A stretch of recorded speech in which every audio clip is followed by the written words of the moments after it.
There we go. We're live. Good evening, everyone. How are we this evening? Sunday already. End of the week, beginning of the next tomorrow. But no matter, we are here to enjoy some Van Dammage, with the John Woo directed Hard Target from 1993. Yep, I saw it in the cinema. So, and a lot since. But let's see who's in the chat. Sid will be joining us in a minute. He'll be just setting up. Jean-Claude Van Damme does continue. This is the last scheduled one anyway. Yeah, unfortunately, what was it? 3 has to be postponed. Right, I think Sid is here, so let's bring him in. The man of the moment, Sid. Thank you, man of the moment, Gaz. You're good. I just had my my fix of nicotine, so yeah. He's raring to go. Raring to go. Yeah, I might have to. I'll be back, and then I'll come back and when I get some food afterwards. Just waiting for it to be made. So that's all right. Make me hungry. Have some food, man. Right. So now you have just. What was this film in your position? 40-something, wasn't it? In your action film countdown? I think it was. Yeah, I think it was like in my somewhere like 41 or I can't remember. Can't remember now. It's like it's just I have to actually go through it. Yeah, it was in my early 40s. Third installment. Yeah. But bearing in mind, these are all 50 movies that I absolutely love. Yeah. And bearing in mind, I remember I watched it when I was a kid for the first time, only because it was a Jean-Claude Van Damme movie. Because, like most kids my age in the 90s, we were like, "Oh, Van Damme is so awesome." And mind you, he was at one point he was the guy that was making the right movies up until the disaster, which is Street Fighter, which kind of like started drying up his box office and his potential as well. And considering Street Fighter, well, around about the same time he did Time Cop, which was his highest grossing film to date. Ah, that's a good one. Yeah. And careful what you say about Street Fighter, because that's Ricky's favorite. Yes. He's here now. I know, yes, but it's true though. That's what kind of like caused the decline of Jean-Claude Van Damme. It was, it's only maybe a couple of years after that he did a couple of movies like Maximum Risk, which was okay. Sudden Death was pretty good, but then he did Double Team, which was as terrible as that film is. It's such a guilty pleasure. It is. I mean, I hated it when it first came out, but now I can enjoy it. Just for how silly it is, and he did Knockoff, which was actually better on revisiting. And it was. It's a Hong Kong one, isn't it? Yeah, well, mind you, both Double Team and Knockoff were directed by Choi Hark, who's like a really respected Hong Kong filmmaker, who probably thought he could kind of like do the same that John Woo did with making his debut with Van Damme and like do successful, but then he should have gone a different way by, instead of shooting a movie where where Van Damme actually violates a bathtub. Yeah, the whole thing's about knockoff, counterfeit jeans or something, isn't it? That's the whole story. Yes, that's what kind of whole thing was. But no, I mean, Double Team was where he kind of violates a tub. That was like, oh my god, that tub must have needed counselling. It's enjoyable, but it was kind of like, you know what, I'm thinking, come on, considering how it could have been. But then when you see a movie like there's another one called Street Fighter Assassin's Fist, which was it was a web series that kind of they released it as like a long movie. It was on Netflix for a while, and that was actually a very kind of like true to the original source Street Fighter movie about Ken and Ryu, how they actually learnt their style from their master, and you see like the rise of Akuma. Okay. And that was actually really probably the best live action version of Street Fighter that there has been to date. But that was like, I mean, it was just silly because the fact that you got this really kind of like strong Belgian accent guy playing an all-American hero like Guile. I'm going to kick Vice's ass so hard. Yeah. That is true. Oh. myself is Jeff's least favorite Van Damme. Come on, out of all of them, even as really, there's early 2000s, there's so much straight to DVD stuff that Van Damme has actually done, or straight to VHS stuff that he did in the late 90s, early 2000s. A lot of those could easily be in that list of like awful Van Damme movies. Trust me, you have not seen the worst of Van Damme's movies. Yeah, but I mean, Hard Target. I mean, personally, I would say this is my favorite of his film. This and Bloodsport are kind of like at the top spot. Yeah, and as well as Double Impact as well. I really love that movie, and even a lot of his other stuff like Kickboxer, AWOL, aka Lionheart. I enjoyed Death Warrant as well. I thought that was actually a pretty I do like that. underrated movie. He's doing his muscles and he's spinning around, and then the bad guy just chucks his massive wrench and hits him in the head with it. Wow. Yeah, I know. And yeah, it was a pretty fun. Yeah, it was a fun movie, and even Hard Target. When you watch it now, it's actually still an enjoyable action movie. It just sort of cracks on at a pace. You know, the HD version, you can see the stuntmen now instead of Van Damme. Yeah, and I haven't bought the Blu-ray yet because apparently there's a 4K version which was released in America, which has the director's cut version, which is the work print edition. Oh. Which is only available on like a bootleg VHS before, which has like a different kind of like set into the film. Well, similar story, but it was in the way that John Woo had intended. But bearing in mind, this is a film that Van Damme had actually kind of got his own person to edit the film to have more of him in it, which is one of the things that kind of led to John Woo not making another movie with Van Damme after that, because when asked about Hard Target, like many years after, he was saying how like, yeah, the film made a lot of money for him, and it kind of gave him a footing in Hollywood. But at the same time, it was so stressful. He goes that it was the most stressful time that he had, which then he went to direct a studio safe movie like Broken Arrow, which was just a way of him saying, yeah, I could do like the studio friendly fare for mainstream Hollywood films. And then only after that movie he did Face Off, which was him at his most creative control in Hollywood, and I would still say that's his best Hollywood movie to date. Then he did Mission Impossible 2, which was his most successful film, but then he got screwed over by Hollywood after that. I don't know how, when he did the movie Wind Talkers, which John Woo had a different idea, but making a story about the friendship between the Navajo code breakers in World War II and the American soldiers. But the studio kind of like just restricted him, and they just wanted just a slap bang action movie with very little story, and that just turned out to be a complete disaster. And then the ironically titled Paycheck with Ben Affleck and Uma Thurman. Yeah, forgetting how long he went into Hollywood.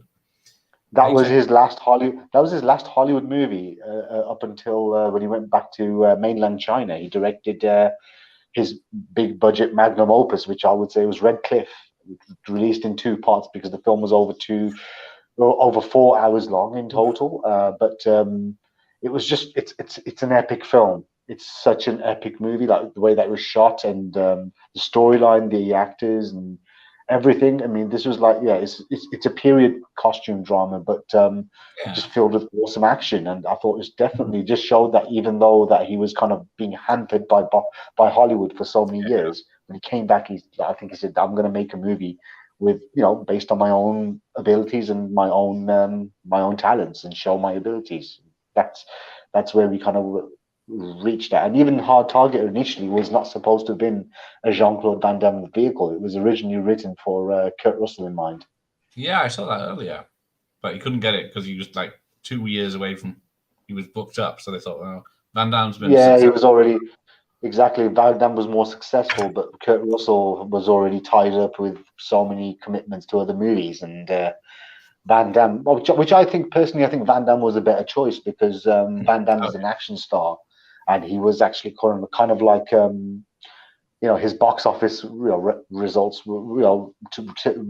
revenue was a lot higher than what Kurt Russell's was at the time. I mean, he had films like he had a running streak of hits from Bloodsport. He had AWOL. He had Kickboxer. He had Double Impact, Universal Soldier, and then after that came Hard Target, which at the time people were thinking, yep, Van Damme is he's the go-to guy for action movies, and yeah, that kind of like made him, and Hard Target was just another one to add onto his respect. Very successful lineup.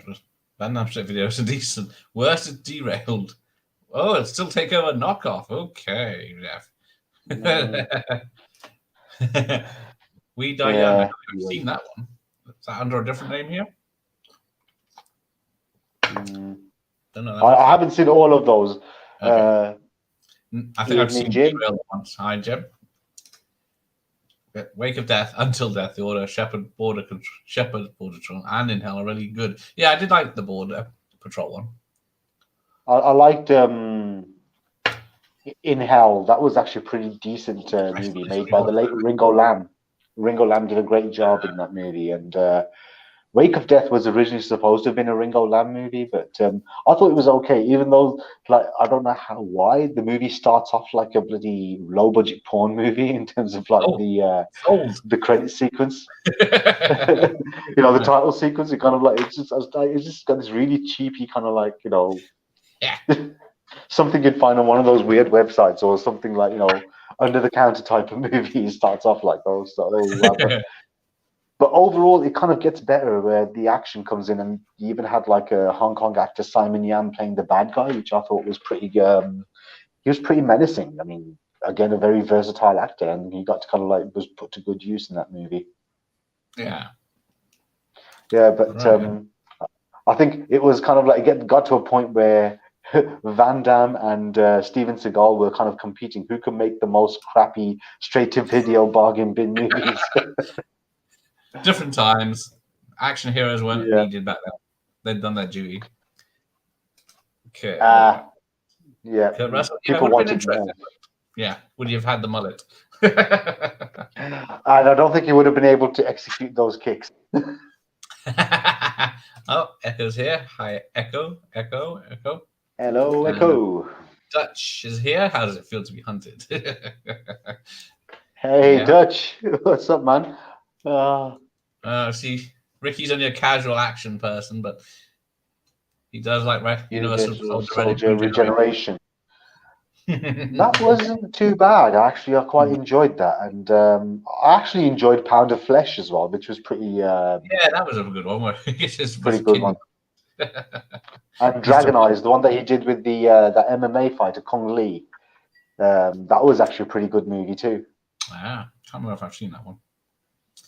Yeah, it was covered in the documentary, that show that he did, the reality TV show. Yeah, I still Behind Closed Doors. Yeah, he was actually making Dragon Eyes at the time. Yeah, that was actually a pretty decent movie. I actually like that one. So we've got the uncensored version. I don't know what was censored because.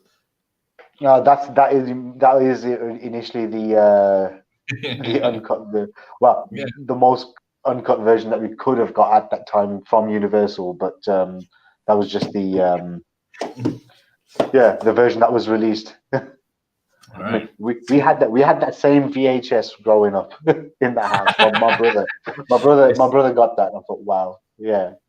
Yeah, you think, whoa, full uncensored version, because this was a very violent film when it came out. People were very shocked, but you look at it now and then it's quite tame. But when you go back to seeing like John Woo's previous works, you're thinking, yeah, this is kind of tame.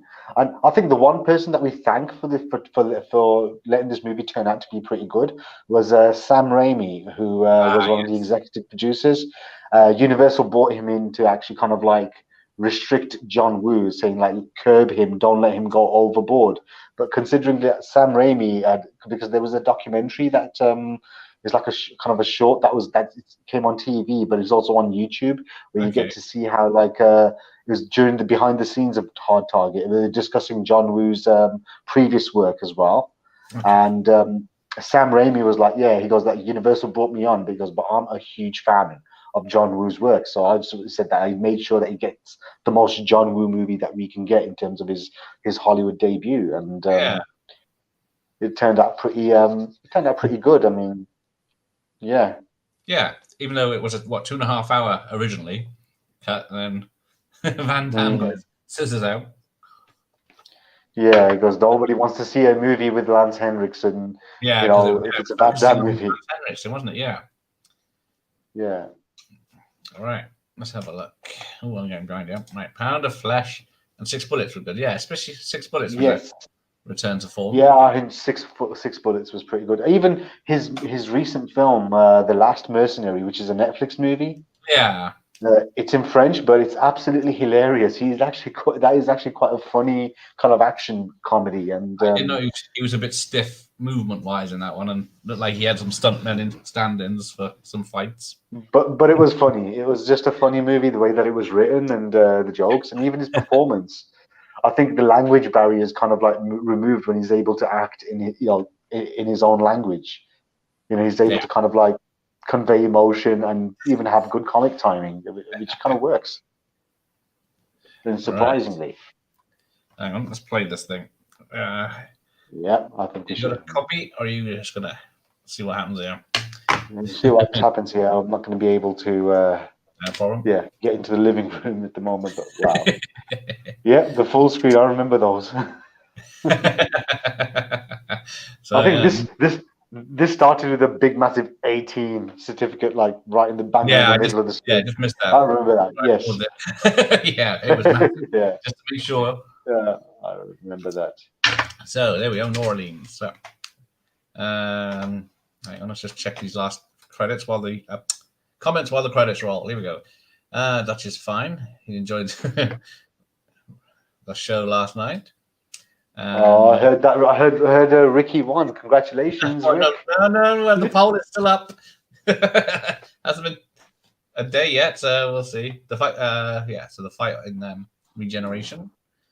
So looks like Vass won at the moment, I think, in the poll. It's okay. So there's a work print. So the one on the 4K, is that just a work print, or is it a proper cleaned up copy? It's like a cleaned up. It's the 4K edition of the full director's cut of the movie, which they kind of like. I think it's Kino Lorber released it. It's an American boutique label, right? And it's like a 4K version. And I think there's also a love scene between. Yes, I didn't hear about that. I don't know where they Jean-Claude Van Damme and Yancy Butler. You don't get them in many Van Damme in John Woo movies. You don't get those kind of scenes. It's pretty much like Ridley Scott. You don't get them in many films when they direct them. Like they don't really kind of focus on that. I mean, there have been in the past. There have been some scenes of that kind of nature in their movies in the past, but normally they don't really kind of like tend to kind of have that. Yeah, so some good stunt work here with that bike smashing the guy against the. Oh wow! Yeah. Hang on. I know this was just a great action. The opening sequence to it is just like the.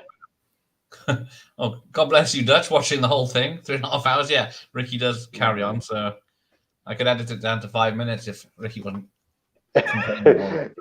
Well, I think you're getting some inspiration from Mr. Jean-Claude over there. Just edit it down. Nobody wants to see a Lance Henriksen in a Jean-Claude Van Damme movie. Yeah. Jeff was on. He was awesome as usual. Vass hasn't won the poll yet, but he's in the head. Question for you, Sid. I know, yes, John Woo liked one of my posts. I know, thank you, Dutch. Yeah, it's such a. Trust me, I've been nerding out since. I mean, you've been dining out on that for months, as they say. I know it's like the Instagram account, which is the John Woo official one.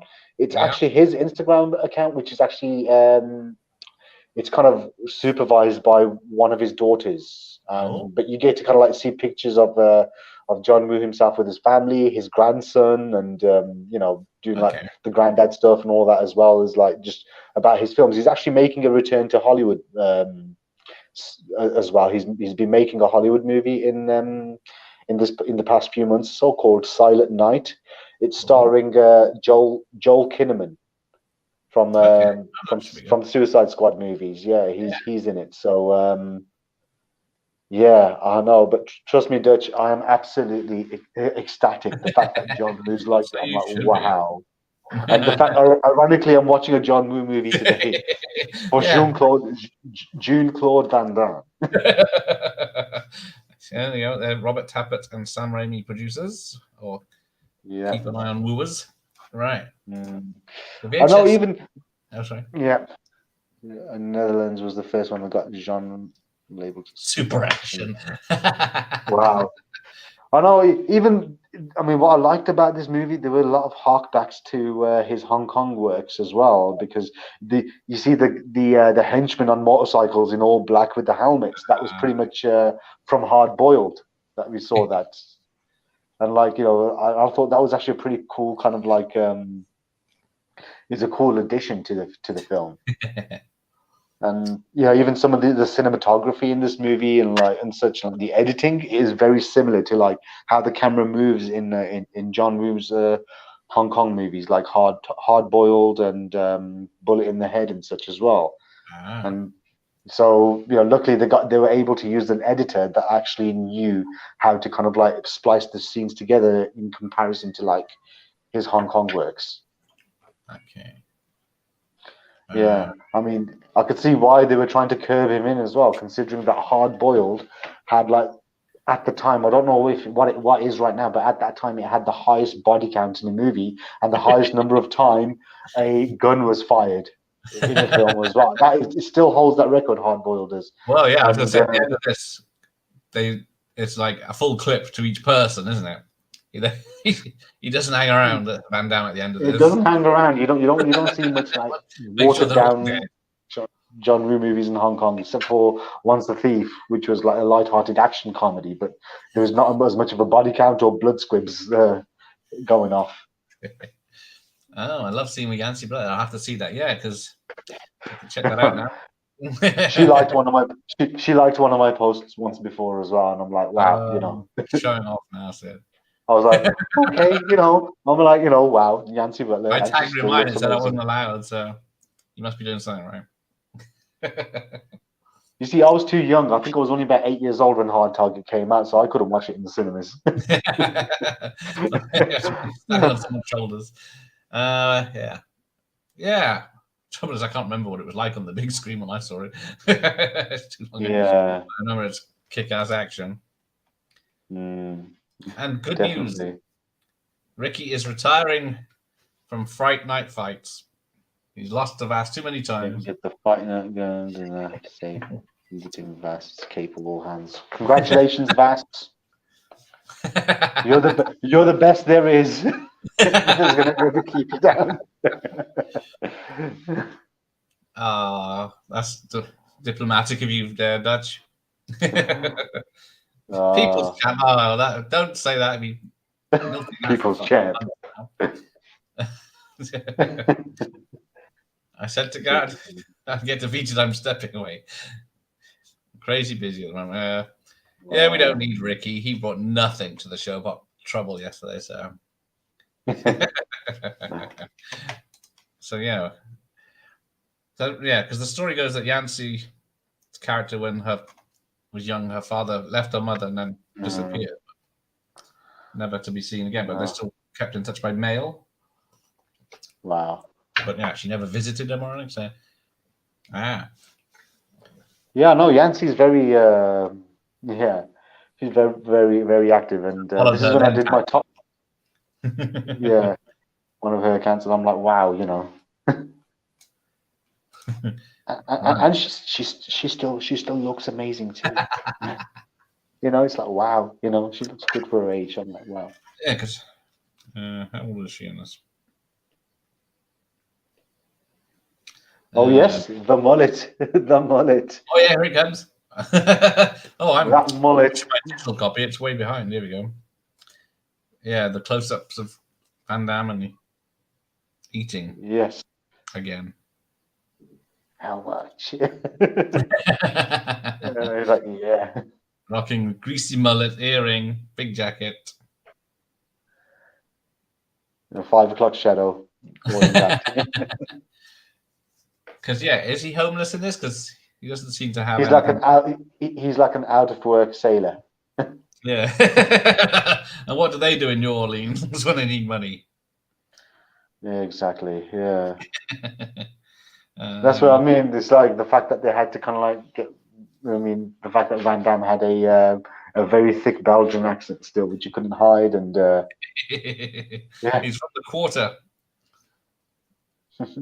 Yeah, hopefully Al will turn up. He can explain the geography of New Orleans and Louisiana to us, because they get from the town, the center of the town, to the swamps very quickly, which is a long way away apparently. Right, she was born in 1970. So Van Damme, because I've seen Lance Henriksen at comic conventions. He's quite a short guy, and he's got a bit bow-legged, but so Van Damme 60, so he's 10 years older than here in this. Okay, wow, 22, 23 in this.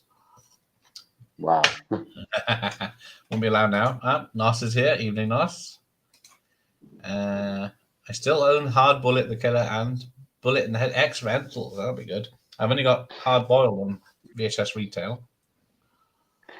Yeah, I had them. I had the Hard Boiled. I had the English dub, and I was able to get a hold of the Made in Hong Kong VHS of The Killer, which was an English subtitled version of the original language, and which was the full theatrical version. And Bullet in the Head, I had the Made in Hong Kong video, but I've still got the Hong Kong Legends DVD for that, the 2-disc. And I have Hard Boiled and The Killer. I have like a custom made Blu-rays. Oh, here's the famous knife scene.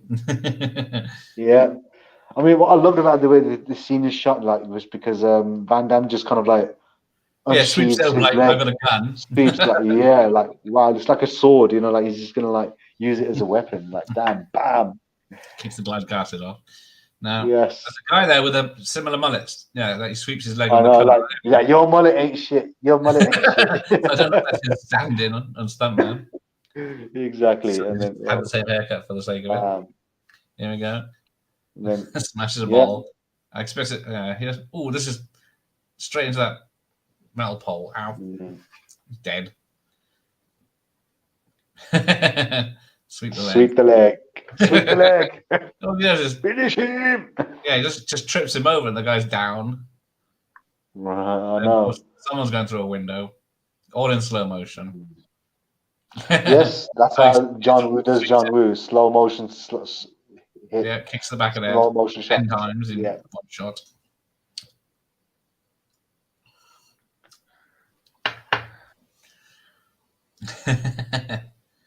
Ow. That's not going to heal. And they're done. Yeah. The John Woo fan page was the first movie-related site I visited when the internet was introduced over here in the Netherlands. Wow. I can't remember what the first site I visited was. Yeah. Can't remember mine either. It's on AOL probably. I message Al. Cheers, Jim. There you go. Take your pig stick and your boyfriend and find a bus sticker. Yeah. And then he just walks off, and then I love that the whole kind of like the kind of bluesy country kind of like music in his intro as well, which is really cool. Yeah. I thought that actually adds a nice little touch to the music. Dutch loves the mullet and the long coat. Is it a duster coat? Actually, just isn't it too hot for one of those? No, it's just a long overcoat. Just like again, John Woo movies, you need to have the protagonist wearing a black coat, whether he's blasting 2 guns like Chow Yun-fat or kicking ass with a mullet like Van Damme. Let's see Chow Yun-fat rock a mullet.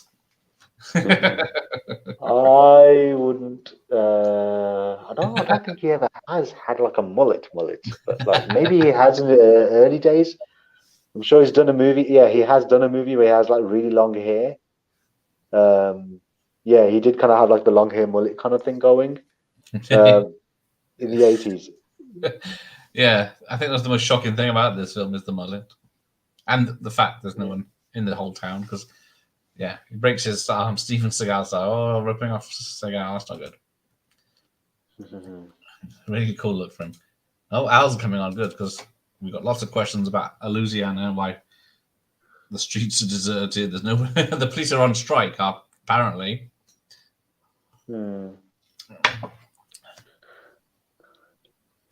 But yeah, got this. The only drawback I would say that a lot of his Hollywood movies are because they tend to kind of like, especially with films like Hard Target, as great as it is, it's a great action movie. Even Broken Arrow and even Mission Impossible 2 and the others, it's just that it misses the element of like strong relationships between the characters, which a lot of like genre's trademark has always been like the relationship of the protagonist and the people around him. Yeah. Like, you know, there's always been that kind of like element where that's what Face Off was able to capture, which kind of made the film work. Was that you see the kind of relationships between the character and his characters and their families or their significant others and the people they work with, and I think that's what maybe what John Woo wanted to kind of incorporate into the films that he wanted to direct. And then it was just a 90-minute action film with Van Damme kicking people in the face or the back of the head. Yeah. Let's see. Best Jean-Claude Van Damme. Oh yeah, Cyborgs. First. Wow.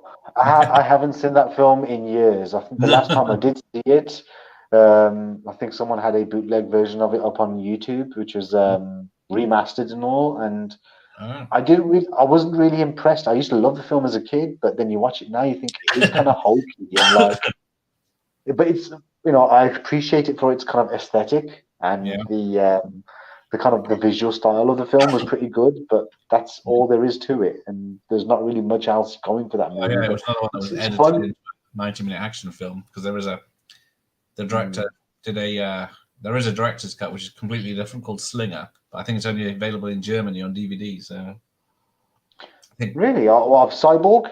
Yeah, it's called Slinger. I think. I wonder if that's included on the. I wonder if that's included on the 88 films Blu-ray of the film. That kind of like because they tend to have like the most kind of complete versions of films. She was she's in Canada. Was she in Silence of the Lamb as well? That police woman, I think. Jodie Foster's friend. I think so. Yeah, I think she was. Yeah.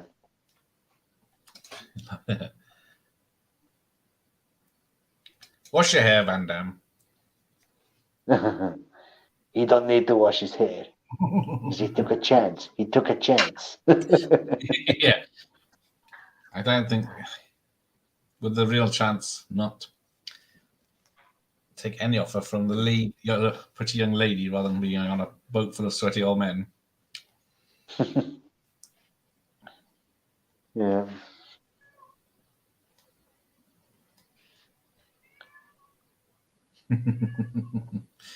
How much is? He hasn't paid his dues. Have you paid your dues, Jack? Yes, sir. The check is in the mail. Maybe would have got that if Kurt Russell had done it. There wouldn't be no kicking or anything like that. I wonder if he would have knocked a snake out. Yeah, and bitten his rattle off. Like a.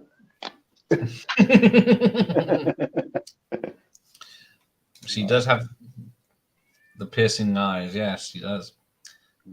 Definitely, Not Meg Foster, but yeah, they're very nice. Germany has a Blu-ray for Slinger, but it's a rough work impression. They cleaned it up a bit, but though still poor quality wise with the theatrical. Okay, thanks, Jeff. All right, when JC pulls up, when JC's saying, "Trust me, close your eyes." Close your eyes. She thinks she's having a kiss. Okay. Yeah, I find that kind of kind of hot. Yeah.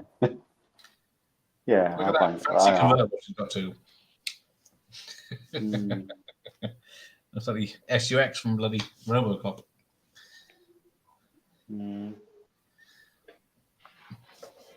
He's so cool. Look at him. I know. Get to run round and then get in front of her and then stand still.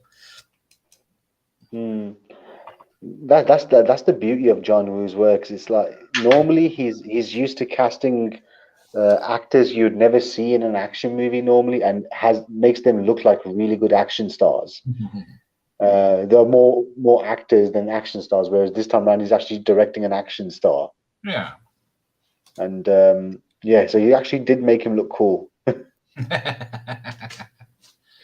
You know, the first person to make someone look cool even when they're broke. Like, I'm cool when I'm broke. That's the whole thing with Van Damme here. I got a mullet. I got a pierced ear. I'm like the 90s cool. I'm the epitome of 90s cool over here. And I can kick ass. Really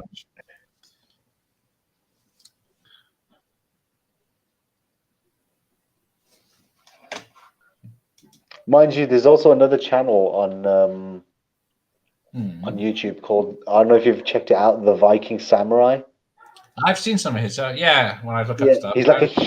He's a huge like Van Damme nerd, and he's done a video of like the 25 worst Van Damme movies. Yeah, I saw that this morning. I forgot to check it out, but yeah. Yeah, I forgot to check it out myself as well.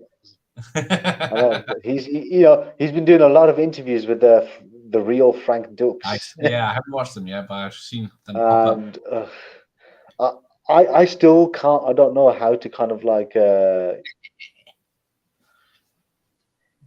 to kind of take it, whether he was telling the truth or not. I don't know. Yeah. And all of his, because the CIA his stuff. claims, I know his claims of everything, and I'm like, really, and like, come on. It's like, dude, if someone was that good, I'm sure they would have become a professional fighter. Like there were like people like Don the Dragon Wilson, Benny Akides, and Bill Wallace. The people with actual credible kind of martial arts kind of like records and such. But then Frank Dux was yeah. I know. The snake scene is awesome. He just punches it out as well. Yeah, grabs it. I know. Yep. And then bites that guy in the face. But yeah, worst man. Hi, Al. Good, you're here. Hey, Al. We need a lesson. I wish that was the case. I wish there was such a thing as like, but every actor has like a bunch of movies that they'd rather not think about again. Even when it comes to people such as Al Pacino, Robert De Niro, even someone like Jackie Chan has made a bunch of movies where he probably looks back and kind of winces and thinking, wow, why did I make that movie? But that's the whole thing. It's the same thing with Van Damme and Arnold and even Stallone. I mean, they've all had like a couple of movies where they would think that, oh my God, these movies are just like, what the hell? Why did I make these movies? That is true. Yeah. So yeah, I think, especially with Stallone, when it comes to Party at Kitty's and thinking, that's never why not? Exactly.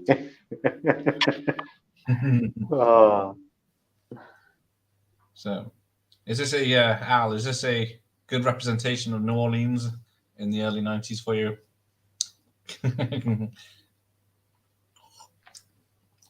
Because the town is pretty much deserted apart from homeless people, or the city, isn't it? It's a city. And out of work sailors, apparently. Yeah. Yeah, a lot of out of work sailors. The streets are deserted, so you can have a shoot off. No one pays any bloody attention. No police. The police are on strike. There's no one in the police force. Oh, yeah. It is. Okay. Problem solved. 100%. 100%. Oh, wow. Okay. Okay. Thanks, Al. That kind of, yeah. Hey, John Woo, you want to come blow some shit up? Yeah, come to our town, make a movie. Yeah. You can blow as much shit as you want. Because there's one policewoman on the whole force. Oh yes, Arnold Vosloo. Oh yes. Yeah. Pre-Emotep days when he still had the hair on his head. Oh, Sinister Syndrome. Hello, sir. Welcome. Hey, Sinister. Most accurate Cajun accent as well. I think he trained for months to get that right. He took a chance, just like his mother. She said, "Nailed it." So yeah, there's about 3 people around here. Because like when the Vosloo shoots the guy with a shotgun in the head in the car, it's broad daylight. That's just the most awesomely edited scene ever. It's just the way that kind of just swings the gun around, like bam. Yeah, dude. You could not make anything else look this badass. That was like wow. Oh, now you've upset Jeff. Oh, Jack and Jill. I have not seen that, but I have seen clips of Paul Pacino in that one. Yes, I did. Same here. And he has done a couple of movies when you think, and same thing with Robert De Niro. As much as I love his movies, but he's a great actor. Some of the movies he's done are a bit questionable, to say the least.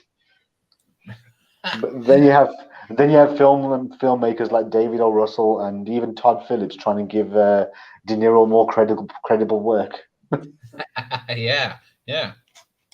Oh, so yeah, he's the best thing in it. Because after the mid '80s, he did that film Revolution. That was a massive bomb, and then he didn't act again until like 1990. Sea of Love.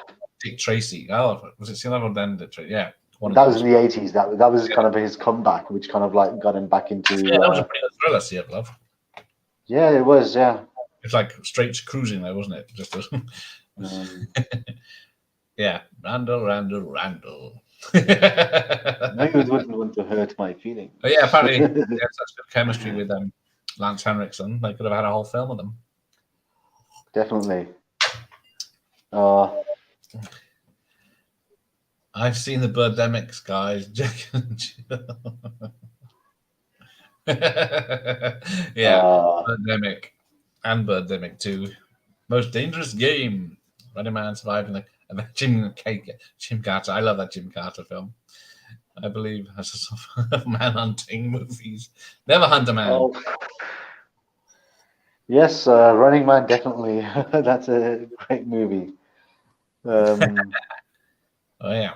Hey, Lighthead. Hey, Christmas tree. I support a good roundhouse to the face. I'll second that. So yeah, Sea of Love is the comeback. Yeah. There we go. Yeah. Perhaps my favorite quote in the movie, Jeff. He's good. Because he was this before he was Birdemic 3. Birdemic I don't 3.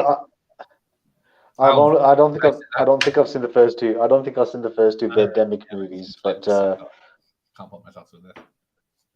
Okay, sounds very Sharknado-ish. I think it's worse than that because Sharknado had a budget and actors. Next time I'll come back, I'll carve me a stick. Yeah, so forget how many quotable lines are in this one. There we go. Same time. Jinx.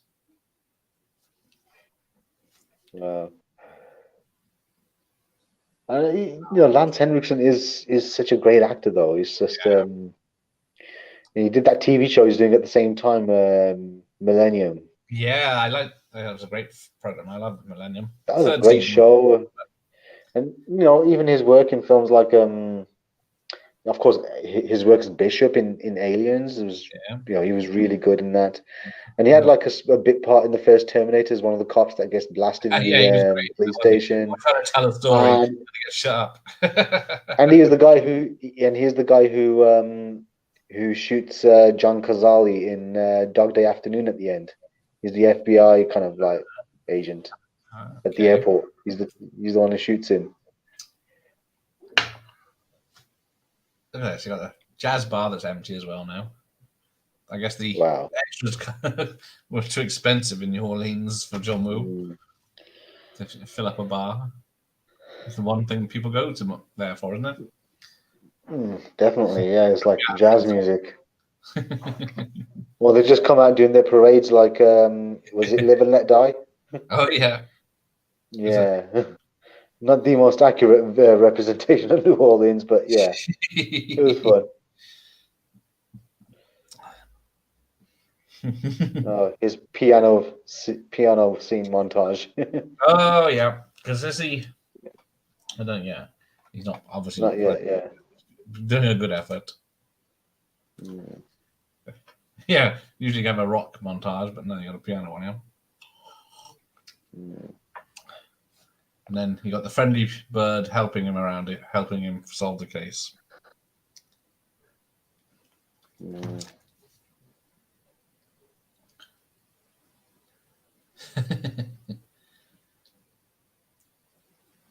Because while I remember, it's Mardi Gras all year round. In, obviously not when they filmed this, because unless everyone was in one part of town and left the rest deserted. So yeah, you have one tag. The bird says you need two. Wow. Yeah, because is that the first pigeon in this dove? I think so, yeah. Because there's more in the factory, the Mardi Gras factory at the end. Oh, and then yeah. there's a scene where he's standing there with a pigeon on his shoulder while the bad guys pour into the place. Mm. Yeah, the jazz funeral at Love and Let Die. That's it. Live and let die. That's it, yeah. The classic lay down of Bordeaux. Yeah. Chance Baudelaire. Bordeaux. Whose funeral is it? Yours. Fuck, I might be. Oh, I'll be back. Oh, don't say I'll be right back, Jeff. Jim.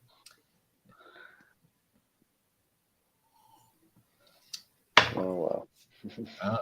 Here we go. Now some more bad guys kick. Because, yeah, they just lay into him. I don't know why they would have brought that rope on a stick. It's just, I guess it's to hold him in place while they beat him up. That's right, because they know he's too much to handle. Yeah, but then still using arms and legs. They sucker punched him. They sucker punched him. Otherwise, he would have. Yeah.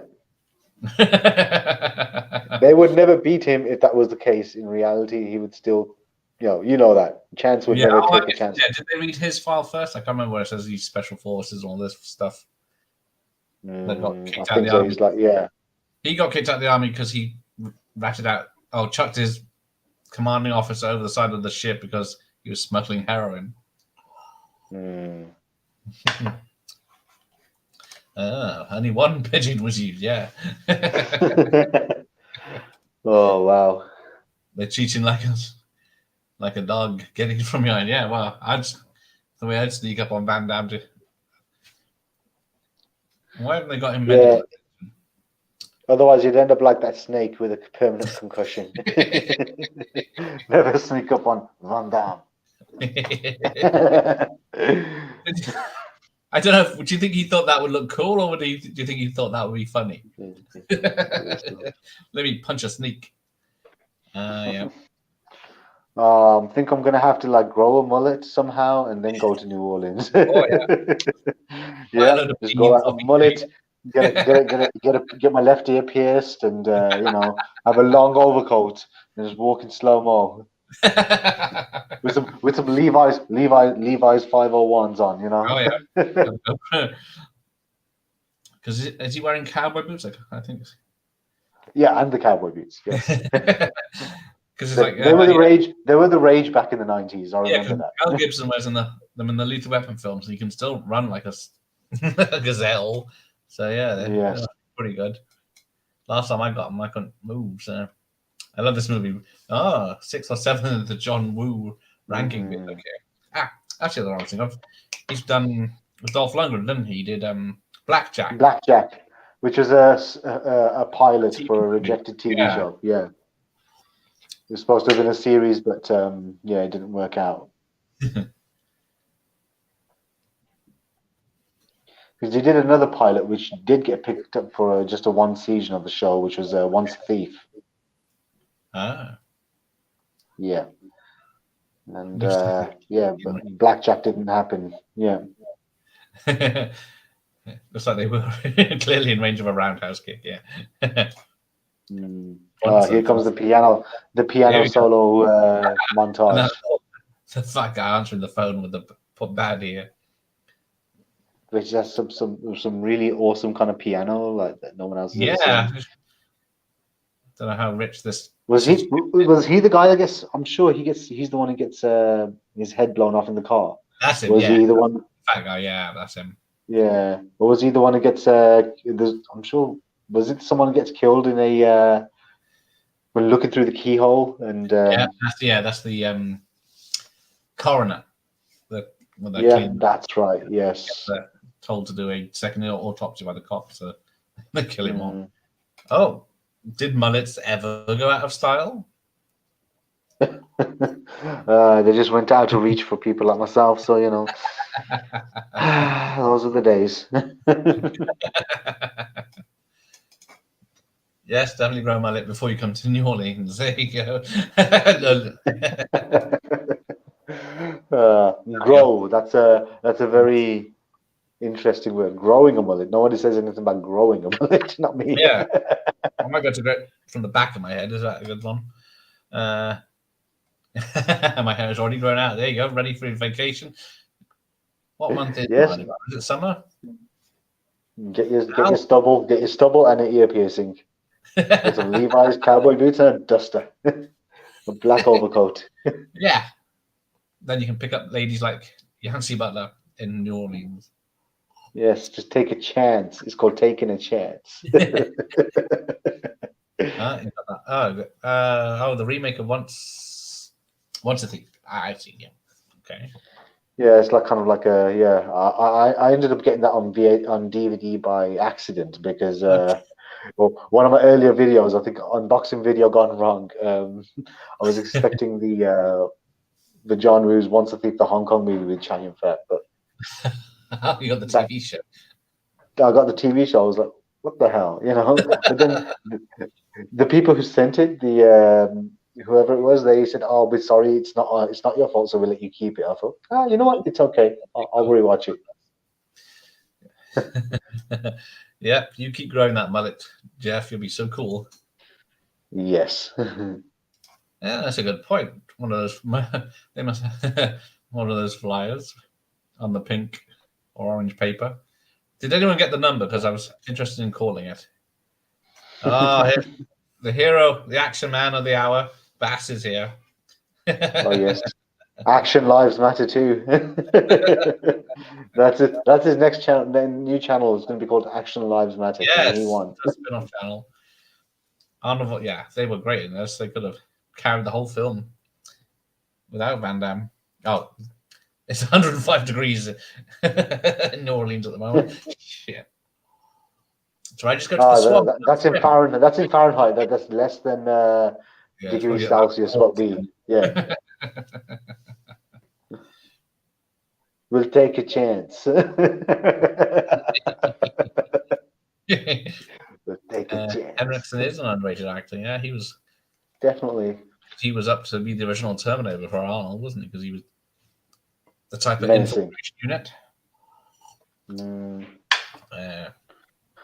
Yeah, I think that's probably why he was used as Bishop, the android in Aliens by James Cameron. Yeah.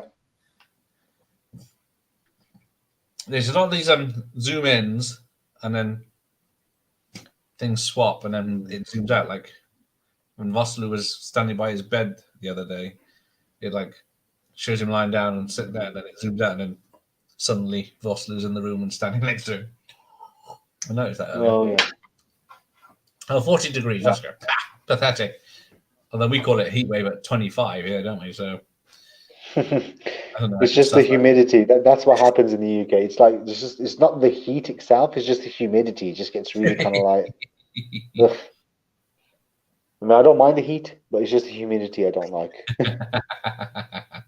Yeah, it's when you come out of an air-conditioned building and it just hits you. Oh yeah. Now that I'm no longer. Yeah, that's the thing at the end. Was his uncle? He's only got an old shotgun of Van Damme's. That's the only weapon he's got apart from his bow and arrow. Yeah. But Van Damme doesn't necessarily need guns, though, does he? No, even from a distance.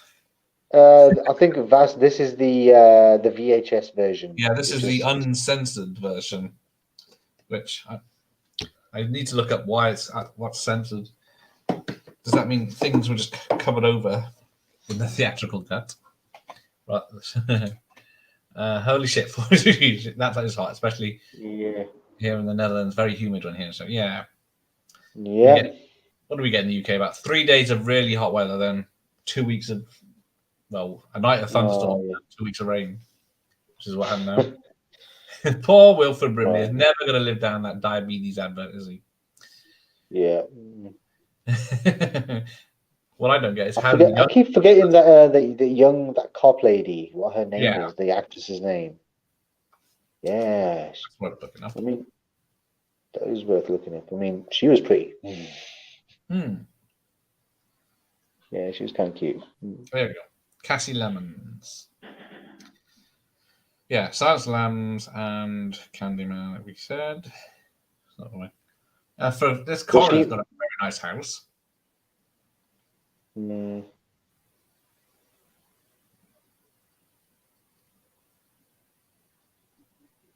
Yeah, she sort of went off into directing after this read in.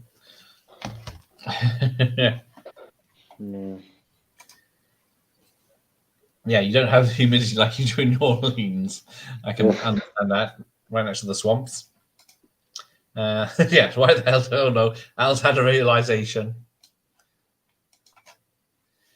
Glimpse of Hedrick.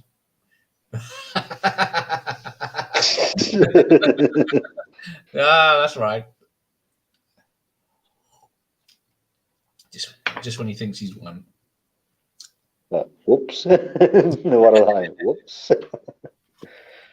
Yeah, it's going to be 17 degrees here tomorrow. In great. June.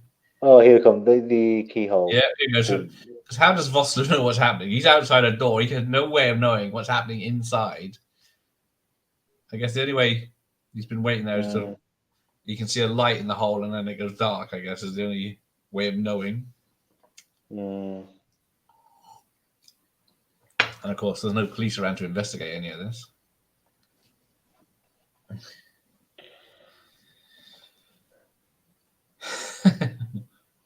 Henderson doing his hair in a bloodied mirror.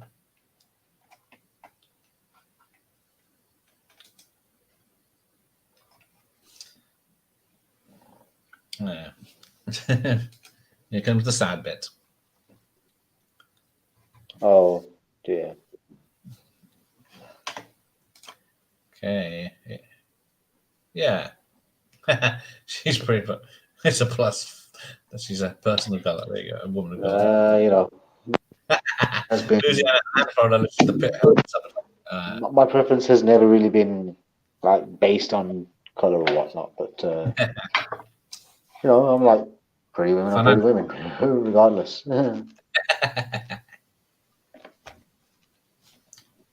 Yeah, Paul. This guy plays it well.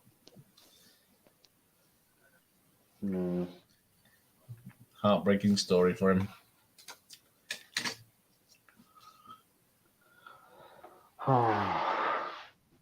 What's the other one? What's the name of those other films that were Hunting Men? Running Man. There was Avenging Force. That's it. That must be the one. Jim Carter. Yeah, I think it's Avenging Force. I must be thinking of. I totally forgot about Jim Carter until I think it was referenced in a Family Guy episode. It's got an awesome poster. But yeah, I don't think it's had a Blu-ray, DVD, Blu-ray release or DVD maybe. I think that needs to be sorted out by 88 Films. Maybe, or I don't know. I have to watch it. For it.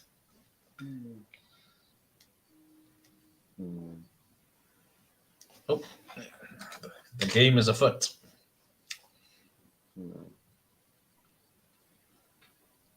She got 5-minute head start. It just has to get, get 10 miles on foot before dawn.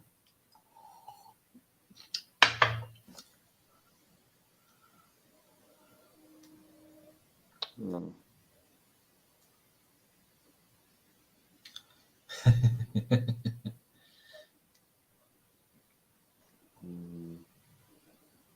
Have you seen Hard Target 2 with Scott Adkins? Not all of it, just some of it, and I was like, as much as I enjoy Scott Adkins movies, that was just like, no. He is the big draw of that film. Yeah. No, I mean he's a great martial artist and has good screen presence, but I'm sorry, but he didn't have a mullet, and he was no chance Bordereau. It's not Hard Target if you don't have Chance Bordereau doing the takes place in the Philippines as well, so it doesn't have the nice backdrop of old New Orleans with cops on strike. Oh yeah, Al, you still here? Do all your cemeteries have candles going in them all night?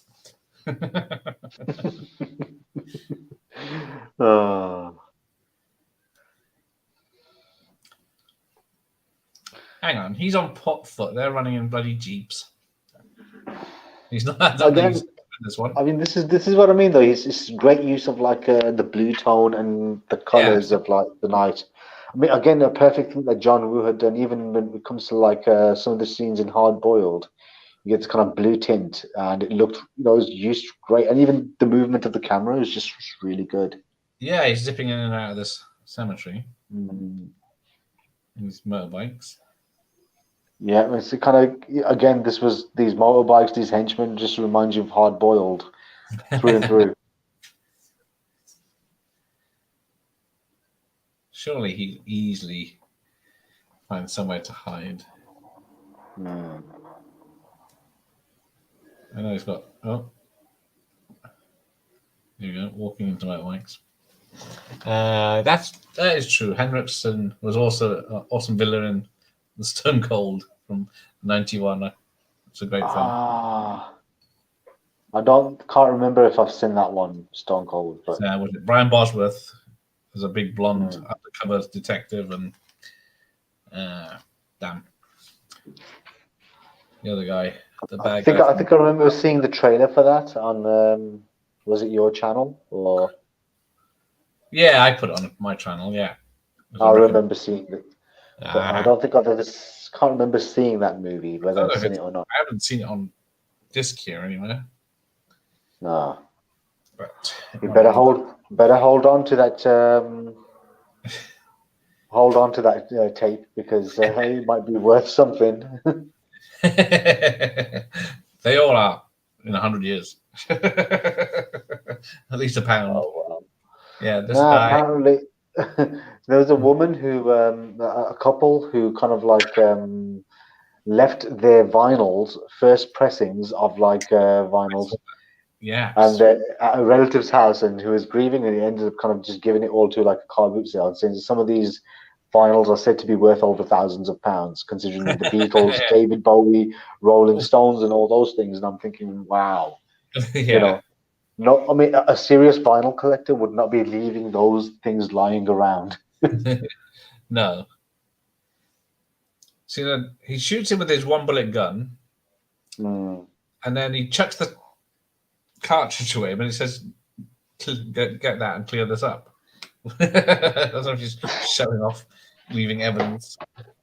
And then pretty much like Mad Dog using that same gun in the character Mad Dog uses that same gun in Hard Boiled when they find the weapons cache at the bottom of the hospital. The bottle shoots, and then the cartridge just opens the barrel from the chamber and just falls out, and then on his arm, boom. Here we go. Yeah, so they've come into town. No one's helping. Oh no, it's actually busy in town for once. Look at that. I know. And yet, when they shoot him, no one's helping him. Oh, wow. He could still get away, I think. Boom. Yeah. For the purpose of the film. I still got yet to get it. Roman. Yeah, it's very solid action film, that one. Note to self: Stone Cold 1992. With a mullet, by the way. I'm going to seek this movie out. Boswell's got a mullet in that as well because he's playing a biker. Finish the job, yeah. The chicken's out before he shoots the guy, and then this is a good bit where it goes all quiet. This is Rovuk. Yeah, no one in the background gets shot.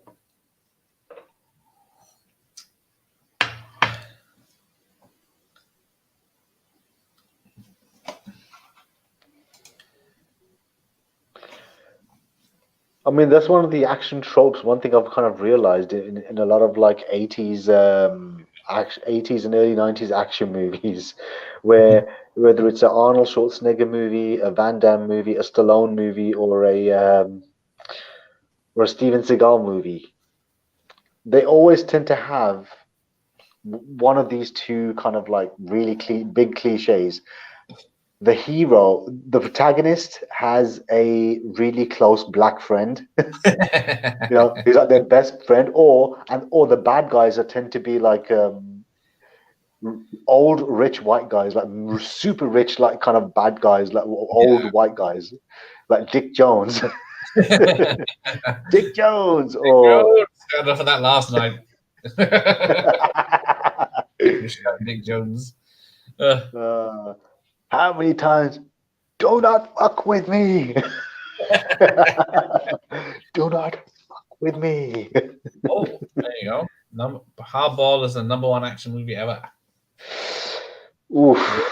Well, we'll see, won't we, with what yours is. I'm not going to say that yet, but yes, it's of that caliber. It's of that caliber. Recorded them, or are you just recording them every few weeks?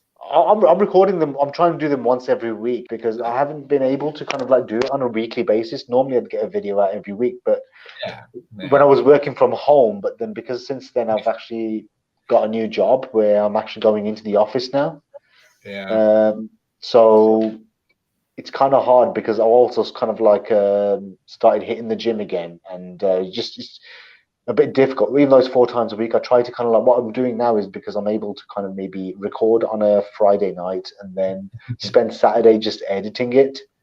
And then just release it on Sunday, because normally I've realized I checked on my kind of analytics and the busiest times is usually Sunday midday to afternoon. Those are like my busiest periods on my channel. So I thought that'll probably be the best time to release my videos. And just the fact that I'm getting kind of like big directors kind of noticing my stuff on Instagram. I'm like, oh wow, this is like it humbles me. I'm like, wow, this is pretty good.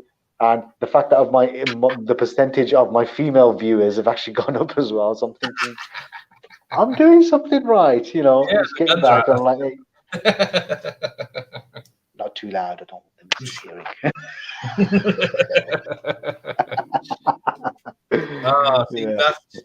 I'll take any viewers. I don't mind, whatever. It's like at the end of just watch my videos. Get me into that algorithm. That's the thing. Exactly. They're shooting glass. People stand up with people behind the glass. Yeah. Too. Hardball is a great one. Vaz had that. He did it. Dick Jones. There we go. You shut the chat off now. Dick Jones. Oh no! I thought it was a second police car. It's not. Oh, yeah, he spins the policewoman around and grabs her gun. Oh. But he's a crack shot. Exactly, and then John Woo. This is that happens in John Woo movies. Yeah, that's it. Just bam, bam, bam, bam, bam. Like, he had definitely the best way of shooting a shootout was definitely John Woo, without a doubt. Yeah, it's just like his forte. Considering that he started off like just making very standard kind of like studio fare in the 70s in Hong Kong, like kung fu movies or like really kind of silly broad comedies and whatnot, and just the stuff that whatever the studio thought, this is what's going to sell, because some of his movies were pretty successful. But then it was in '86 when he did A Better Tomorrow, when he left Golden Harvest, and he made a Better Tomorrow, which was his kind of first type of like, it's like a triad movie, but filled with action and his kind of signature style shootout. That's where it came from. Yeah. So how many people do you think saw like Hard Boiled and A Better Tomorrow and then went back to his older films and thought, what the fuck is this? No, some of his kung fu movies were pretty decent. In particular, I would say Last Hurrah for Chivalry, which was early 80s, late 70s, I think, so around 79 or 80, or can't remember which year. But then prior to that, John Woo was the first director to actually cast Jackie Chan in an actual credited role in a movie as one of the main characters in Hand of Death, which is like an old school kung fu movie. And at the time when he was shooting the movie, he had actually said to the bosses at Golden Harvest, "This kid Jackie, you need to sign him. He's got a lot of potential. He's going to go really far. You know, if you give him the right, if you nurture his talent the right way, he will go far." But they turned him down. But then a few years down the line, in 1980, Golden Harvest offered Jackie Chan like the biggest contract they ever offered a star at the time. You know, to make like The Young Master, and then he went on to make the police stories, well, the Project Days and whatnot, and he became their biggest box office draw. But and coincidentally, I think John Woo and Jackie Chan, yeah, they've still remained friends, even though they haven't worked together since Hand of Death. But even John Woo's first movie as a director, as the director, Jackie Chan was actually the fight choreographer for that movie. The Young Dragons, it's called. Right. Okay. Yeah, which is kind of, from my memories, it was a so-so film. It was okay, and Jackie Chan did show potential as a fight choreographer as well, but he wasn't in the movie. And even John Woo, you kind of saw that, yeah, he did actually have a bit of flair as a director. Considering prior to that, he was only known as someone who had been cast as just used as an assistant director to. In the Shaw Brothers to director Chang Che, who's like the godfather of martial arts movies, of kung fu cinema, and and John Woo was his assistant, but he then eventually got his break in where he ended up getting a job at Golden Harvest. Yeah, yeah, this HG version, every time there's a long shot of the motorbike, you can really tell it's it's a stunt man. I think in one scene he's wearing sunglasses. There was one scene it's like when you see the Blu-ray of Terminator 2, when you see that jump when he makes from on the motorcycle on top of the truck, you can clearly tell that that's not that's not Arnold. That's not Arnold. Yeah, so let's jump at the view from the windscreen. See, it's a different person. But, you know, there's actually a Bollywood movie that actually replicated that stunt exactly from this movie. I remember seeing it somewhere. I was like, "What? No, that's in Hard Target." Yeah. So yeah, the bike was leaking petrol. The van ran it over, but then what was he shooting at? The bike, and then he started. It's too crazy. Run from an explosion. Let that mullet swing. You know. Yeah, there you go. Run away. There's lots of explosions in the background here, isn't there? We'll check it out. Oh, Jeff Subtube. We're going to check out your top 50 videos. Oh, thank you very much. Thank you, Mr. Bronson. Poor Randall, yeah. Someone had to. Randall doesn't. Yeah. Oh, here he goes, showing off again. That gun. That Victorian ass gun. If he was a bit quicker, he would have shot him by now. Well, it's John Woo movies. Everyone gets to kind of like just look cool, you know. There's always use of like. That's just gonna. Although I think my third installment, I had to kind of like take out the audio for some reason because of the person whose music I was using, even though it's off a royalty-free website. Yeah, decided to kind of like put in a copyright claim. I was like, "You yeah, I had a few of them. I think it's come free with this, and it says it's royalty free, and then you use it, and then it's copyright. I thought, I can't be bothered to change it because I just make sure I'm going to be credited them. I think if I use them more than once, they'll probably try and throw a copyright claim. So maybe every video I'm going to use a different song. I'm going to use different music. That's probably the best way of doing it, and it's all royalty free. As long as you credit the people, then I'm thinking, yeah, it might be okay. Yeah, it's a great action scene. Despite still works, even though you can obviously tell it's someone else. Mm. Right. John Woo was the assistant to Che Chang, and you really noticed Che Chang's influence in all the Woo movies. Male camaraderie, chivalry, male orientated, but with guns instead of swords and fists. Yes. Ah. Yes, definitely. You can see that because, especially when you see a movie like, if you can get a hold of it, if you're able to get a hold of the short scope box set, Volume 1. From Arrow, there's a movie on there called Boxer from Shang where John Woo was actually one of the assistants, and even the ending is just like kind of a full-on bloody battle where the hero's wounded and he's just kind of like going all out on his last hurrah, just killing everyone in his sight. And it's a very bloody scene, but you kind of see like a lot of the use of like the way that the camera movement is, even the action. It kind of influenced a lot of like John Woo's like later works, in particular the Better Tomorrow movies or The Killer and Hard Boiled and such as well. And even movies like Vengeance, which is another Shaw Brothers movie, where you can kind of see like the influences that had on The Killer and such as well, which you can clearly see that where John Woo's influences came from initially. But he's also a very big fan of like Japanese like noir movies, like Kinji Fukasaku movies, like his Yakuza films, Jean-Pierre de Melville's movies like Le Samurai, and he's always into these kind of like art house kind of films. Even Martin Scorsese was like a huge influence on John Woo's style. Okay. And you can kind of you could see it in a movie like The Killer, especially where the scene where you see Chow Yun-fat's character kind of get ambushed in his apartment was very much similar to this shootout in the end of Taxi Driver. It was kind of a very similar homage. Okay. Oh, the snake bit, yes. The snake. Oh, we got him. Oh yes, you can't creep up on Yancey Butler when you have a chance and his mullet. You can't. Yeah, but how between him noticing the snake and him actually getting around to grabbing it, he waits to the last second before it bites him. You could say he took a chance, like his mama. Oh, that's it. Bite it. I bet Al's shooting those out of his house daily. Oh God. You know, I think I would love to have seen Steve Irwin do something like that. R.I.P. Oh, I got a rattlesnake here. Oh yeah, one bite has enough poison to kill 10 men. Honestly, oh, he's pissed off. I'm gonna punch it now. Yeah, mate. A trap.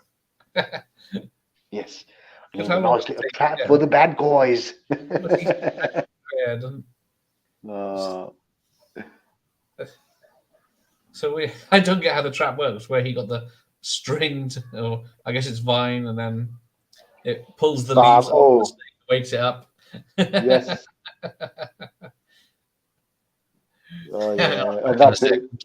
Just kill the guy. Just kill the guy. He's not going to survive. For you? We don't have. Yeah, I liked Vengeance too. That was one of my favorite Shang-Chi films. It's a great noir movie. I always thought that was a movie where you'd see that whenever trying to quit smoking, David Chang would turn into a homicidal maniac. That was the running joke for me. Yeah, great movie. And you could kind of see that the influences that had on a lot of John Woo's works. I can't go through the comments right now, so I think he's the man in charge. Okay, just going to go through some comments.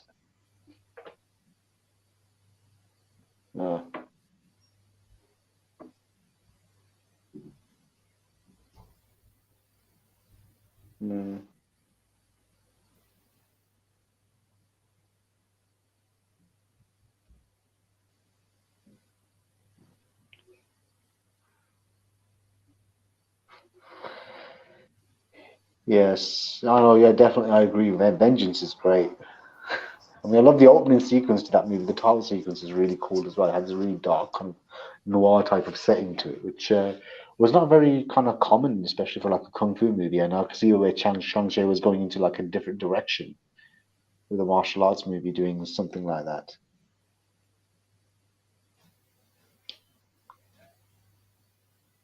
There's the man with the VHSs. He's not here.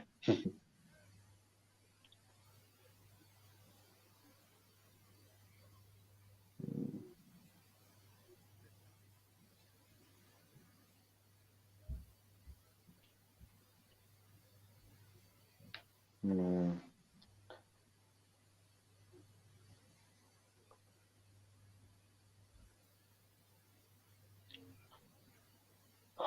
Wow. Okay. Yes, the fact that they're gearing up now to that Mardi Gras scene.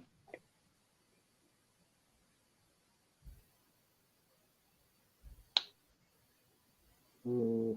Mm.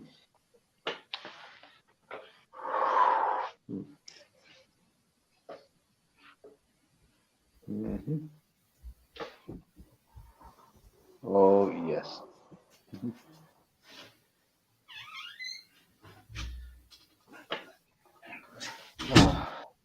Right. Back in time for the Welcome action. back. Here he goes. Yes. Because, yeah, I thought he was holding The Thing, and that was 10 years before this. Mm. So, yeah, knockoff, yeah, I would definitely, similar to a Jackie Chan movie. Yeah, I thought Knockoff was actually pretty fun. Anyway. It's actually very kind of like, yeah. Oh, I've pretty forgotten much. it. Rob Schneider was in it. And Yes, Rob Schneider. Judge. Oh, yeah. Dredd. I was going to say that because all the bad guys that are, well, suited up now, all the main ones are stuntmen, aren't they? Like Sven, and there's the bald-headed guy with the tan. He's a bad guy and everything in the early 90s. Last Boy Scout as a limo driver. The Anna Lad Noir, the gunfire, also influenced John Woo's the Killer. Yeah, I mean, definitely. I mean, he had like a very noirish feel, which was very different to a lot of Hong Kong movies at that time as well. He was like that was a trend. That was like kind of like a that kind of changed the game. It brought like a different style into Hong Kong movies, and yeah. So yeah, the uncle destroys his own property. Oh. Hang on. A bit behind. Sven running into the house, shooting it up. Yeah, and don't spill the drink. It kills the grass. Oh yeah.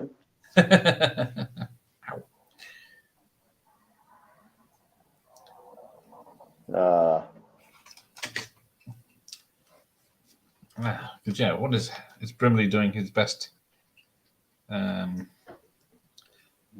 Bayou French accent, Cajun, yeah. Where is he?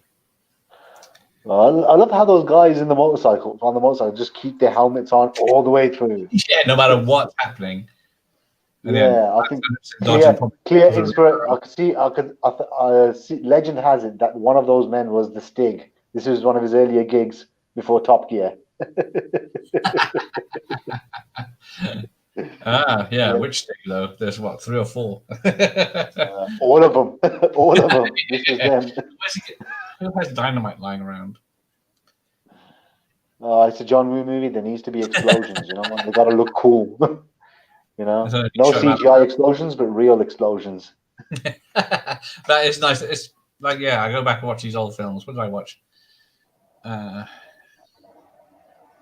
Something terrible the other day, and I thought, well, at least there's using real explosions in it and real fire and everything. You can see it's touching people and it's actually there compared to. No, fun. Well, not a fun fact, but a bit of film trivia. John Woo's return to Chinese language film, Red Cliff. That was actually one of the most expensive films made in China at the time, and there was when they were shooting the finale, which was on boats with a lot of explosives. A stuntman had actually died in an explosion. It was in the news and everything, saying yes, a stuntman died.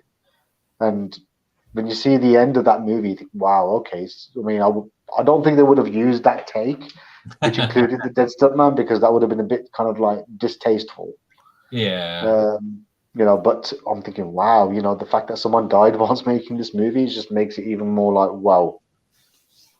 You know, yeah, but I mean, just shows John Woo is still using kind of like real ballistic kind of like explosions, even in a 2008 film that he made. That is true, yeah. Because he could have quite easily done, what was it, the Great Wall film with Matt Damon? Yeah, Al Leong should have been in this as well. Oh yeah, definitely, yeah. The man's a classic genius, appearing in every action film of the 90s, 80s, 90s. Yes, And the same the look as man who the man who casually eats chocolate whilst you know whilst crouching down and waiting to shoot someone. as a stunt man. The most famous thing is eating a chocolate bar. Oh. Yeah, it's Sven. Or just give him some you know, give him something to shock someone, you know. That's it. Again. No one could have taken that except Mel Gibson. Oh, yeah, get strangled by his legs, jiu-jitsu style. Yeah, he's Oh forgotten man, more about torture than anyone else knows. I'm thinking I might be also doing a video of my I think my favorite buddy cop movies. Definitely. Yeah, there's plenty of those to choose from. Oh, it's not Van Damme on a horse. that, Uh, that bit there, where or was it Van Damme? he's changed his looks from a distance. So he doesn't ride motorcycles or ride horses. Yeah, that's definitely not Van Damme. Yeah. And shooting while riding. You didn't even learn that. Well, yeah. Again, it's just a movie. Anyone with Just a mullet will do. shoots out blanks. It doesn't have to be on target. So, yeah. It's supposed to be like, yeah, this is really obvious it's not him in this HD version. True. So the 4K must be like, is that Van Damme Yep. in this film? That's the thing, though. It's like one of the things that ruined it for me when I watched Hard Boiled on Blu-ray for the first time. It's like the scene where when they raid the rival gang's warehouse where they're kind of like packing their drugs and guns. One of the scenes where everyone's kind of like just being blown away with the guns and like being shot at and everything, and like the explosions. You can kind of see the wire on one person kind of just pulling him back, and I'm like, what? That's what I don't like about this Blu-ray. I mean, I'm like, yeah, but still, it just doesn't take anything away from it. But it's still an awesome action movie, maybe. But like that wire, I mean, you can clearly tell even prior to that yeah, you could tell that someone must have been they must be using wires. But the fact that it's obviously visible, you could see the wire just pulling someone being dragged away. It's just a bit, yeah, it kind of like nah, but still for me, Hard Boiled definitely is like one of the most like action-packed ballistic movies like ever made. It's just crazy. Yeah, I remember all the fuss about it coming out on video in the 90s. Finally here, all this business. Yeah, I could just imagine. Just imagine if there were any people like me who saw that movie, and as soon as their first child was born, like, get me a prop gun. I'm gonna do the hard boiled post with my kid. Should do one every year. As he's growing, getting bigger. Yeah, hold the baby. Yeah. You know what? I think I'm 14 years too late, man. if only when my son was born, if only I would have done that thing. You know, just get a fake gun. You know, do the whole. Coincidentally, that scene was you know, that kind of pose was also kind of lampooned by Ben Stiller as Tug Speedman for yes, Tropic Thunder in his Scorcher franchise. Yeah. That was hilarious. Oh yeah, this guy deserved it. He killed the pigeons. Oh yes. Out the window he goes with his bike on fire. Oh. Hang on. There you go. That's a great idea, setup. Jeff was thinking the same thing. Well, as long as collision course is number one, I don't mind. Mm-hmm. One of the many videos, so many planned videos, so little time. Yeah. I kind of like. I think what made me kind of plan more a lot of the stuff is because I'd taken kind of like a month's kind of like leave of no new videos whilst I was fasting in Ramadan. I kind of like listed what kind of videos I would like to kind of do and just to kind of like just keep myself going. So I've kind of made a list of what I'm going to be doing, and of course the top 50 action movies. That was the first thing to do, and that's why I'm kind of like doing this. Once I've finished all 10 videos, I'm going to be doing a couple of other things, and I might even go back to maybe doing some unboxings. But what I want to also do is I'm going to be start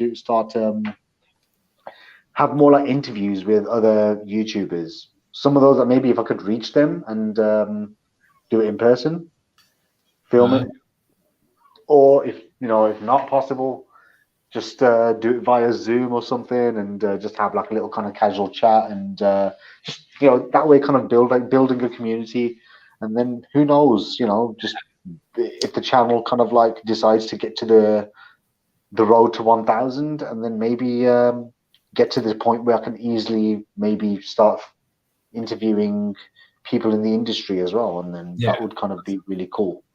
Yeah. That's the plan. Yeah. Maybe I can ask John Woo's daughter and say, yeah, I'd love to interview either yourself or your father for doesn't doesn't hurt to ask, but I'm thinking right now my channel's a bit too small, so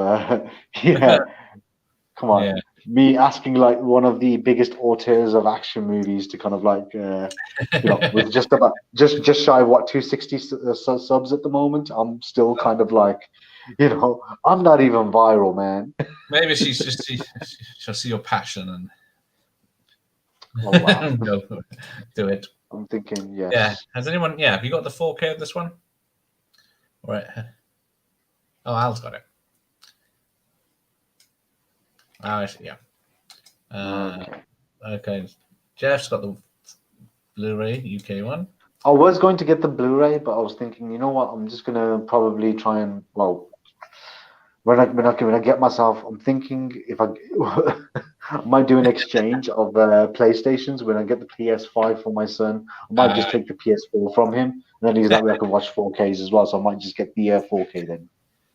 Busting to your buddy films before these were added Golden Robot Lake. Okay. What's that? Okay. That's supposed to be the original buddy cop. And then Henrik's on fire, being cool. Mm. You can see all the protection he's got on there. I guess the doctor has prescribed his recommendation then, so yeah. Yes. Dutch wasn't going to do it. Strangest buddy cop movies. A no name norm. Now that's called Upworld here that I found out recently. Dead Heat, of course, that's a good one. Cop and a Half. Oh dear. Isn't there a Cop and a Half too? Heart Condition. Oh, that was hands down for me. I would say Denzel's one of the best actors ever. Oh, yeah. That was possibly one of his worst movies. I think that movie stopped Denzel ever doing comedy for ever. After that movie, he refrained from doing comedy again. Yeah. F that pigeon. Al, you got a problem with pigeons in New Orleans? No, they're not pigeons. They're doves. It's on his shoulder. So I guess that's why they shot them. They weren't doves. The original press had issue, but they fixed it. Okay. I hated Notice Fire's hardboiled Blu-ray. Okay. Likewise. I have that. I have my copy of the person who I have a custom Blu-ray of Hardboiled and the Killer from he who will not be mentioned. Yes, who's kind of notoriously kind of like selling Blu-rays of movies that like he doesn't really have the rights to. But hey ho, they're the only versions of the movies that were like kind of like given the right treatment on Blu-ray. Okay. So for The Killer and Hard Boiled. Yeah, so of course Ted is dead. He took a whole clip and then still needed a roundhouse kick to take him down. And then he blows smoke out. Yeah, so another guy with a clip in him. Yeah, why not? He got plenty of bullets to go around for everyone. Because I think it says it was 20-1, and it actually is 20 bad guys he killed, so that's pretty good. Oh wow! Yeah, not so in a time of aliens were men in rubber suits. So yeah, saying a few wires is all right. Saw this film back in '93. Rather enjoyed it. Was a fan of Lance Henriksen. Yeah, this is a great film. With Wilford Brimley skewering people to Mardi Gras. Yep. Oh, great. Hey, DVD movie books, yeah. DVD and film books, sorry. My Americanization going on. There we go. Greetings, sir. Just here for the big shootout. Because I don't want the amount of squibs. One thing the movie is so like fast paced. It just kind of moves at like a really quick pace, and that's what kind of it makes it work. Yeah. Yeah, she just unloaded a clip into that guy's crotch, so yeah. Ouch.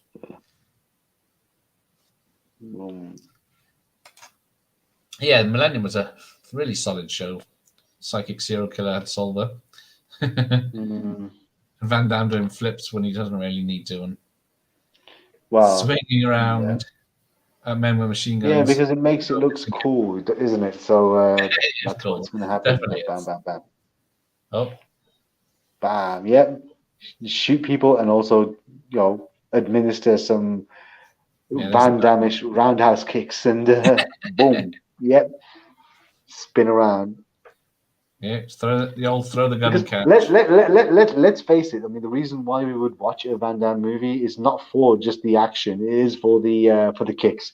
Yeah. If we want to watch a shoot 'em up action movie, we have Stallone, we have Arnold Schwarzenegger for that. But you kicked him. Slow motion kick to the face. We need kicks. We need Van Damme to do some kicks. Yeah, otherwise it's going to be the same. Shoot them, then kick them to the floor. Yes. Yeah. Millennium is a sort of tied to X-Files. There's one episode of X-Files where I haven't seen it in years. As I remember when I was younger, I'd seen it on TV and I thought it was really cool. Yeah, I thought it was really good. Although, House 3, Lance Henriksen's in that, isn't he? It's a horror film, isn't it? Wow, I remember the House movies. Yeah, I thought the second one was probably my favorite. Yeah, that's a crazy one, isn't it? That was crazy. Yeah. Someone shoot him. This is pretty much the scene that was kind of like paying homage to Hard Boiled again. They're shooting at each other, through like a glass windows that are kind of like separating them. Face off with the side by side. Yeah, let's just kill each other. Yeah, short film if they had. Although how are they missing each other? I don't know. 2 guns, full clips. It's a John Woo movie. Yeah, it's a John Woo movie, so they can just make everything look cool and ballistic. Yeah, things blowing up in front of him, but not actually getting near him. Yeah. Oh yeah, the splits. Has he done the splits? He's done a high kick. No need dancing in this one yet. Yes. Yeah. Oh no, there's no dancing. There's no none of that. You can't see that. None of it. The violence in this one. None of it. Yeah. Oh, House 3 is total shit. Oh dear, it's not total shit. Not wrong. Not according to Vass though. Not according to Vass. Yeah, Vass. Vass is the horror master. We are all just casual horror fans. About the Blue X-Files is in the same universe as The Simpsons, given there was a crossover. Yeah, I get Simpsons. Yeah, they did. They did. Yeah, Gillian and David Duchovny. They did that was both an awesome appear in. Yes. Yeah, all the House movies are all good, but very Mm. different, all of them, aren't they? No problem. Mr. Black Silk Underwear. Yeah, can hold my dance train. Yeah, I can do the splits. Someone who agrees with me, it was a really fucking bad Hasselhoff's Comedy Gold. Yeah, shoots Vosloo 1,000 times and just has him, holds him up. Just gets He the dies. grenade, just kicks him out off like boom. Yep. No need for you. Push. So who's left? A couple of bikers, isn't it?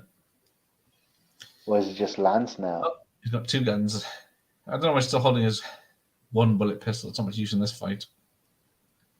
I don't think it would have been practical, but no, let's just go on. Get a gun with unlimited. Oh yes, he freaks out. His little Here we go. Yeah. freak out. Angry Now he's pissed.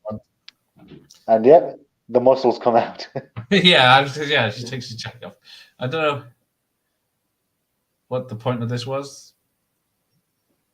This guy's obviously wearing a fake beard in this. I guess it's probably one of the stuntmen we've already seen die, so they just said, "Quick, put a beard on him, so we can kill him with someone else." just like in Commando, a lot of the soldiers, you could tell they were just kind of like reused some of the same people, same extras. Some of them had like a mustache. Some of them had a funny mustache on. Like, it is not me.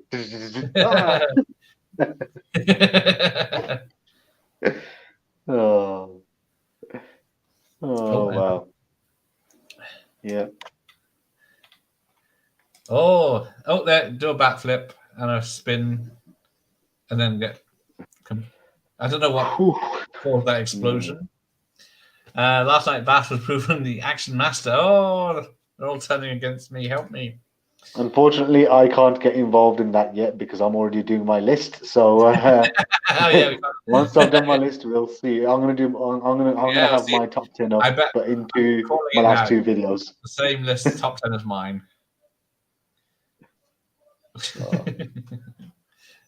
Pizza man, and every favorite pizza pie, and the pizza man.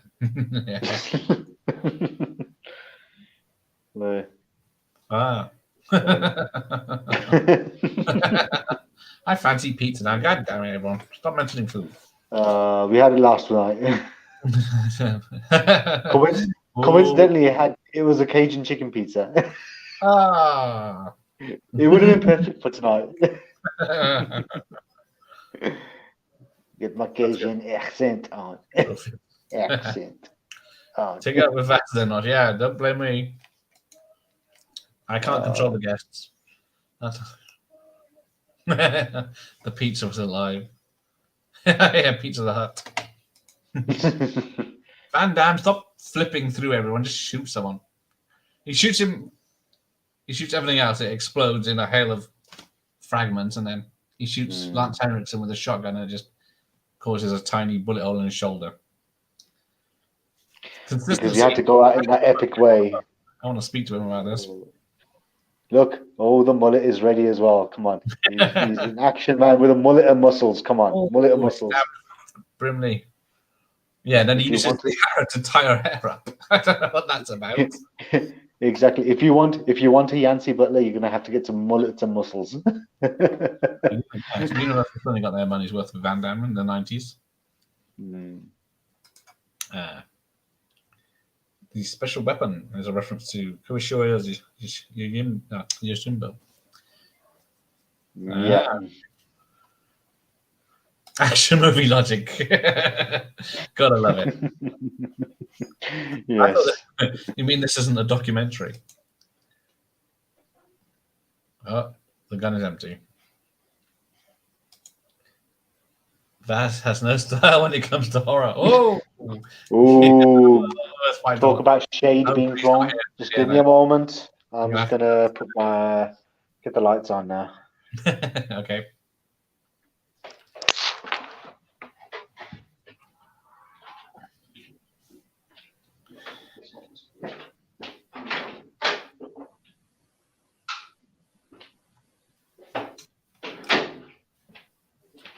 Wrong bet.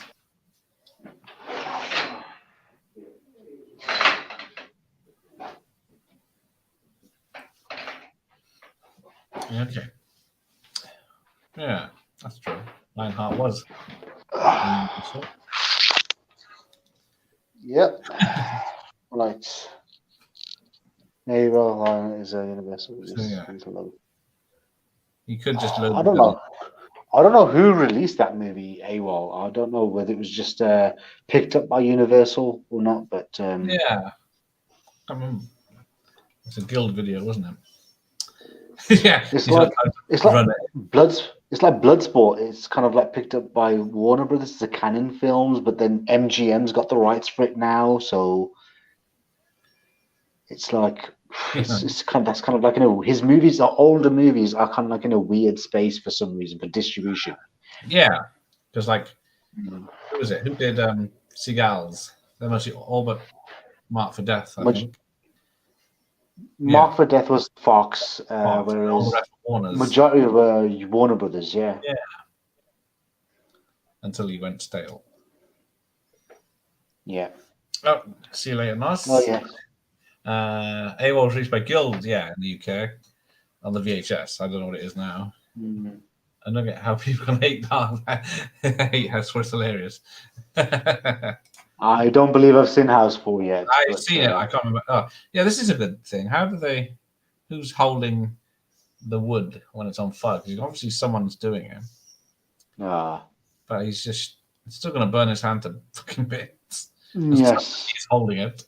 He's going to kick his ass and then. Yes. Not Bison. Here we go. I'll have that grenade and then I'll punch you with it.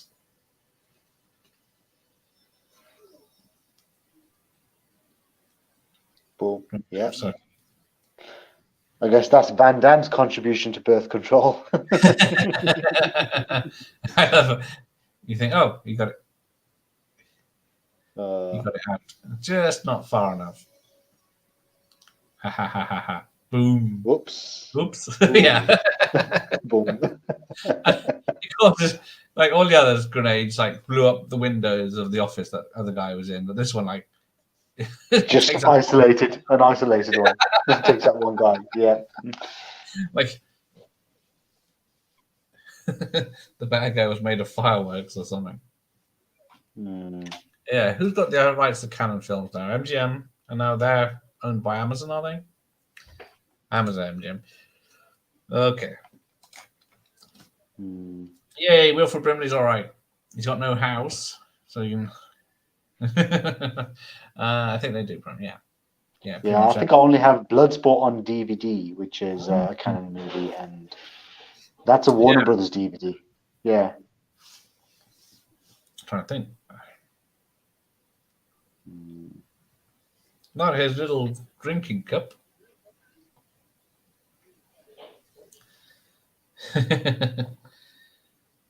Oh well, that was it. That was they just hard target. I forget how long this scene goes on for when they're walking out. Yeah, and then I didn't notice the title. It's faded to black, Yeah, it's faded to black. So yeah, credits. Yeah, Van Damme's got his own hairstylist in this one. So. Oh, Chance had to have that mullet. Yeah, it's got to be. Well, I guess it was extension. No one else gets it, only him. Oh, is it? Yeah, Credence. I can't hear it. Yeah.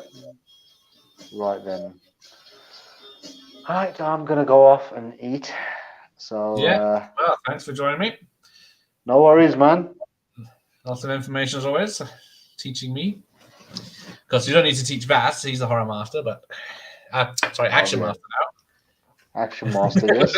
I'll cap to him. Yes. He's the Il Padrino of action. He might use that now. Jeff's in Netherlands. Yeah, I think MGM released the second issue of Bloodsport on DVD because my one's the actual Warner Brothers one that I have for that. Yeah. Right. So I'll just wrap this up. Canon deals with loads of they had their own cinemas in the UK, didn't they? Canon. I mean, and they distributed other stuff in Europe, and yeah, they got different territories per region. Yeah, they did. Good night to you, Even Film Pro. So. Speaking of Bass, he's back people with John Woo tomorrow night with Broken Arrow. So we'll see you then. Take care, Dutch, Jeff, DVD, Dr. Impossible, Nos. Right, see you again this time. Bye. Tomorrow. All right, bye. Bye. Take care. And I shall see you all tomorrow night, I hope. But yeah, Born on the Body. This is a cool song, this, yeah. Yeah, take care, Jeff. Take care, everyone.